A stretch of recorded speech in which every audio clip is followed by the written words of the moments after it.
जानतनी एक दिन हम कहले रहनी कि के जानी भोजपुरी के, तो वही पर 4 लाइन आपन सुनौलहूँ रहनी।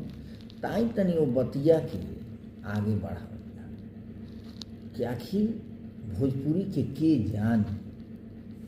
केहू के लैका से घरे जाके केहू के पढ़ दिया, बैठ गया, पूछ दिया जाता ये बाबू आम खैल आ जाता, ओकर घर भर से आ जाता कि हमारे लड़का के भूचड़ बनावता।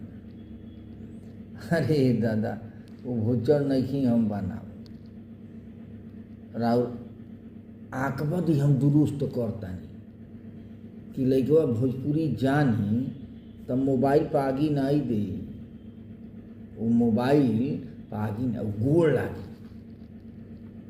अवधि में तुलसीदास जी लिखले बानी कि प्रातः काल उठ के रहुना था आ माता पिता गुरु ना वही माता।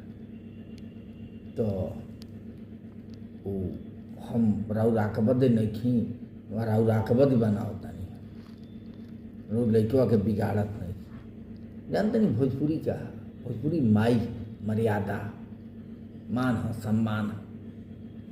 ताई के जानी भोजपुरी के वो बतिया के तनी हम अब आगे बढ़ाओ तनी।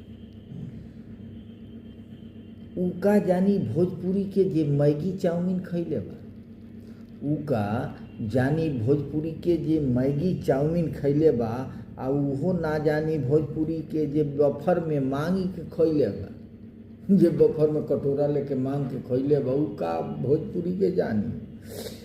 उहो ना जानी भोजपुरी के जे बफर में मांग के खैले बा, आ भोजपुरी के जानी उहे, भोजपुरी के जानी उहे जे पंहत में बैठ के खैले बा।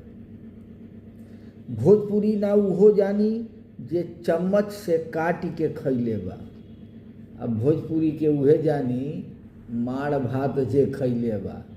तो बतिया ये अब जाता न, फिर भेंट कल जाई। ठीक बा, नमस्कार।